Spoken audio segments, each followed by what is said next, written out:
gue pengen tonjok kek, gue pengen jeguk kek, gue pengen box kek, gue pengen jedodin ke tembok kek. Orang Arab jahat, orang Arab biadab, orang Arab hewan. Mama Ruby, kok suami saya nggak pernah sholat ya? Terus TKW diperkosa anak majikan lah. Padahal di depannya Ka'bah, tapi dia nggak sholat. Hai semua, assalamualaikum. Alhamdulillah rabbil alamin. Allahumma sholli ala sayyidina Muhammad wa ala ali sayyidina Muhammad. Balik lagi di Doro Bisam Channel. Nah teman-teman, sesuai dengan judulnya, berbagai cerita tentang tenaga kerja wanita atau TKW Indonesia yang ada di Arab Saudi kayaknya nggak bakal pernah habis. Dari kisah suka maupun kisah dukanya. Tapi kebanyakan orang lebih taunya kisah sedihnya dari para TKW yang ada di Arab Saudi ketimbang kisah bahagianya. Kayak kabar yang udah-udah nih, TKW disiksa majikan perempuannya lah, terus TKW diperkosa anak majikan lah, terus juga ada TKW yang nggak boleh pulang sama majikannya dan ditahan gajinya. Terus juga ada TKW kita yang membunuh majikannya dengan alasan katanya sering disiksa. Terus cerita bahagia TKW Indonesia yang ada di Arab Saudi mana Mama Ruby? Kayaknya kok majikan di Arab Saudi itu jahat-jahat banget ya sama ART. Jadi teman-teman, yang perlu kita ketahui dulu ya. Jadi Mekah sama Madinah itu walaupun wilayah haram, tetap di zaman Nabi dulu atau di zaman Rasulullah SAW dulu itu tetap ada yang namanya Abu Jahal. Teman-teman tahu kan, ada yang namanya Abu Lahab. Dan jangan lupa juga ada yang namanya Abu Bakar As-Siddiq, Umar bin Khattab, Ali bin Abi Thalib. Yang artinya gini, sekarang itu teman-teman ada orang Mekah, bahkan orang Madinah itu yang nggak soleh. Yang dia Islam, tapi perangainya atau perbuatannya itu enggak mencerminkan dia tuh muslim atau dia tuh Islam, enggak. Ada yang kayak gitu. Padahal di depannya Ka'bah tapi dia nggak sholat. Itu ada teman-teman. Orang Saudi yang kayak begitu. Dan terus juga ada orang Saudi nih teman-teman. Dia itu nggak niatan pergi umroh. Dia tuh nggak niatan pergi haji. Padahal depannya Ka'bah. Naik mobil berapa duit sih? Deket banget. Tapi itu apa ya? Nggak mau dia, nggak tertarik, nggak terdorong untuk pergi haji kek, untuk pergi umroh kek. Sedangkan kita kan sampai ngumpulin duit kan, pengen banget gitu. Yang udah datang mau balik lagi bahkan. Tapi ini orang Saudi nggak mau, nggak tergerak untuk pengen umroh kek, haji kek, enggak. Itu ada orang kayak begitu di Saudi teman-teman, asli Saudi. Dan ada orang yang meninggal di sini dalam keadaan nggak sholat. Dia nggak sholat. Oh iya, ada juga nih, dia itu nikah sama orang Taif kalau nggak salah ya. Jadi dia curhat di Instagram. Itu suaminya ketika di Indonesia sholat. Lagi di Safara itu sholat. Kata dia, oh ini orang sholat gitu. Tapi ketika dia udah tinggal di Saudi itu nggak sholat sama sekali. Dia sampai curhat, Mama Ruby, kok suami saya nggak pernah sholat ya? Itu ada teman-teman. Itu dia orang Saudi asli. Tapi jangan lupa ada juga orang yang seperti Abu Bakar, yang seperti Ali bin Abi Thalib, yang seperti Umar. Ada yang ibadahnya luar biasa sama Allah. Jadi dimanapun di muka bumi ini pasti ada orang kayak begitu. Ada orang baik, ada orang buruk gitu. Tapi kita di sini harus sportif teman-teman. Maksudnya apa Mama Ruby sportif? Jadi maksudnya gini teman-teman. Yang perlu kita ingat lagi nih, Mekah dan Madinah itu adalah pusatnya Islam. Bahkan Nabi Muhammad SAW aja lahir di Mekah dan wafat atau meninggal di Madinah. Yang dua-duanya adalah kota besar. Jadi apapun yang berhubungan dengan mencoreng kedua kota ini, pasti mereka akan lakukan. Pasti mereka akan buat. Kayak ada satu TKW yang disiksa majikan. Ribut semuanya. Ini begini. Orang Arab jahat, orang Arab biadab, orang Arab hewan. Pemerintah Arab Saudi enggak ngelindungin orang-orang Indonesia yang kerja di Arab Saudi. Muncul dah rasisme. Muncul dah fanatisme. Dan kalau saya boleh nanya nih, apakah di Indonesia nggak ada pembantu atau ART yang diperkosa? Nggak ada ART yang disiksa di Indonesia? Ada nggak? Banyak teman-teman. Terus berapa banyak orang yang berangkat ke Taiwan, ke Singapura, ke Cina, ke Hong Kong, ke mana-mana, ke negara non-muslim itu lebih jibun. Kalau kata orang Betawi mah banyak banget. Bukan ke Saudi doang TKW kita yang berangkat. Dan dari yang saya baca, data TKW kita Indonesia yang ada di Hong Kong itu ada berapa tebak teman-teman? Ada 100.000 orang. Itu bukan jumlah yang sedikit. Mereka kerja sama orang yang non-muslim. Akhirnya apa? Ibadah mereka lupa. Ada yang banyak tinggalin sholat. Karena mereka kerjanya apa? Ini apa sih? Kayak mandiin anjing, bersihin kotoran anjing, bersihin patung. Ada juga yang jadi simpenan majikan teman-teman. Banyak. Bahkan ada yang dijadiin simpanan oleh orang-orang non-muslim itu sendiri. Gitu. Jadi bukan sekedar zina doang. Jadi bisa dibilang ini tuh udah berbahaya. Karena udah zina, ibadahnya lupa, agama nggak jelas. Tapi kenapa ini nggak di-up? Kenapa ini nggak disorotin? Bahkan orang-orang kita di mana-mana, bahkan di Indonesia sendiri banyak kan yang diperkosa. Di Indonesia sendiri. Coba deh buka pikiran kita.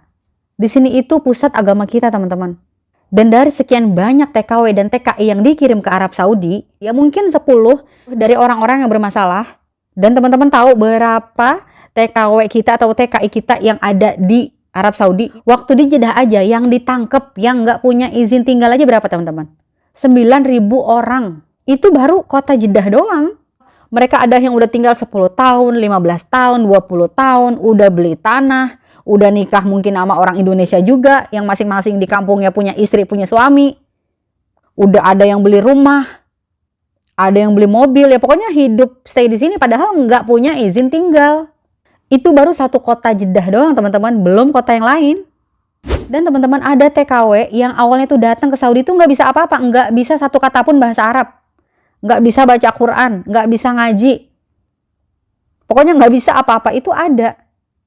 Tapi setelah dia 2 tahun kerja di Arab Saudi, dia itu apa? Pulang pakai cadar, pinter ngaji, hafal Al-Quran, pulang bawa duit banyak, akhirnya beli tanah, hidup makmur, hidup sejahtera sama keluarganya di kampung. Itu banyak yang kayak begitu teman-teman, cuman kenapa nggak diangkat ceritanya? Coba teman-teman yang kerja di Saudi, komen di bawah.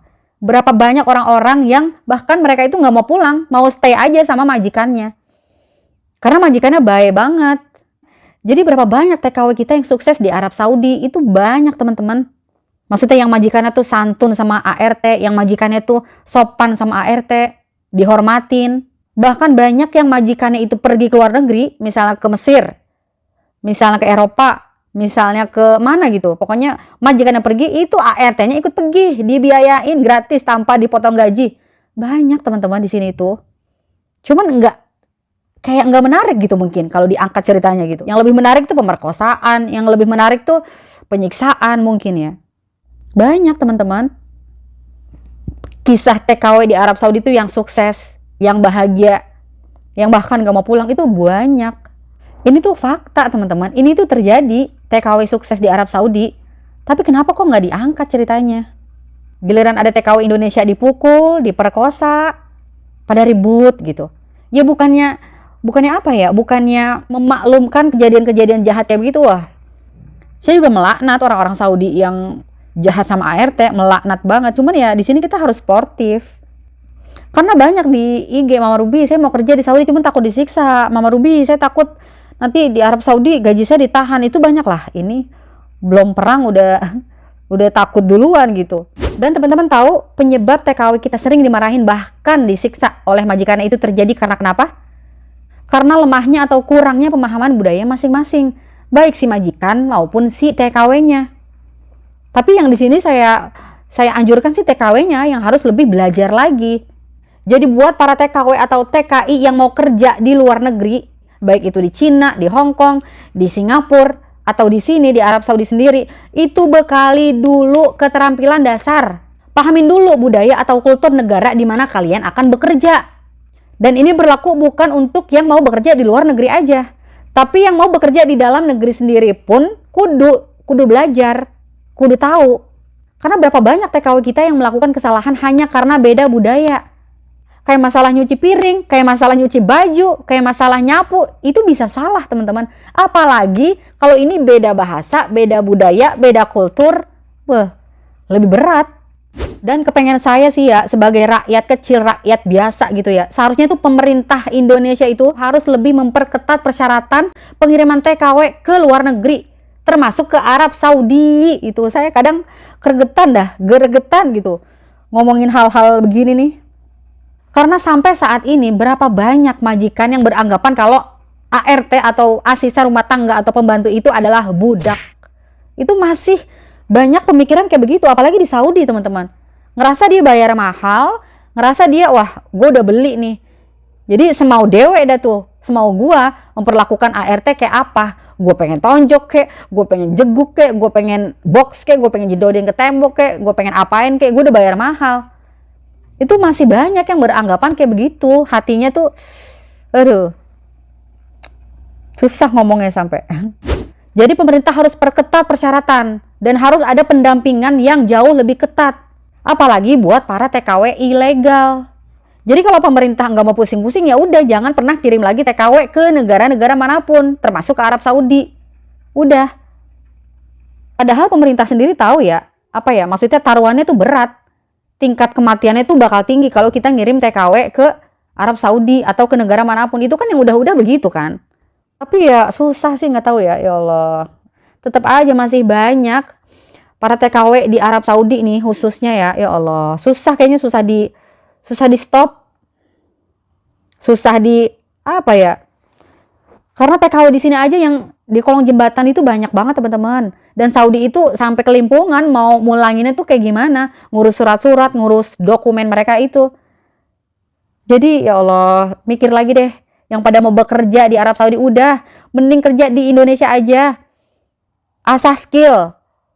Yang udah pada punya skill asah lagi. Udah jangan mikirin kerja di luar negeri. Ya Allah, emang pilihan sih, hidup itu pilihan ya. Kita bisa ngasih tahu begini, ngasih tahu begitu, cuman kan penyesalan kalau udah disiksa, kalau udah dapat majikan yang nggak beres, yang jahat gitu.